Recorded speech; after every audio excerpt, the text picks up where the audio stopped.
திருவாரூர் அருகே தொடர் மழையால் 500 ஏக்கர் நெற்பயிர்கள் நீரில் மூழ்கி சேதமடைந்ததாக விவசாயிகள் வேதனை தெரிவித்துள்ளனர். திருவாரூர் மாவட்டத்தில் கடந்த வாரம் கனமழை பெய்தது. இதன் காரணமாக கொரடாச்சேரி அருகே உள்ள நட்டுவாக்குடி, காவனூர், சூரனூர் உள்ளிட்ட பகுதிகளில் 500 ஏக்கர் பரப்பிலான சம்பா பயிர்கள் நீரில் மூழ்கி சேதமானது. இப்பகுதியில் பாசனத்திற்கு பயன்படுத்தப்படும் வாய்க்கால் முழுமையாக தூர்வாரப்படாததே மழைநீர் தேங்கியதற்கு காரணம் என விவசாயிகள் வேதனை தெரிவித்துள்ளனர். வேளாண் துறை அதிகாரிகள் உரிய முறையில் கணக்கீடு செய்து தங்களுக்கு இழப்பீடு வழங்க நடவடிக்கை மேற்கொள்ள வேண்டும் என்று விவசாயிகள் வேண்டுகோள் விடுத்துள்ளனர்.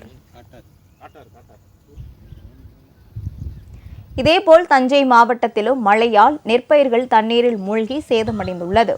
திருவையாறு அருகே உள்ள திருவேதிக்குடி, நெடார், ஆலங்குடி உள்ளிட்ட பகுதிகளில் ஏராளமான விவசாயிகள் நெல் சாகுபடி செய்துள்ளனர்.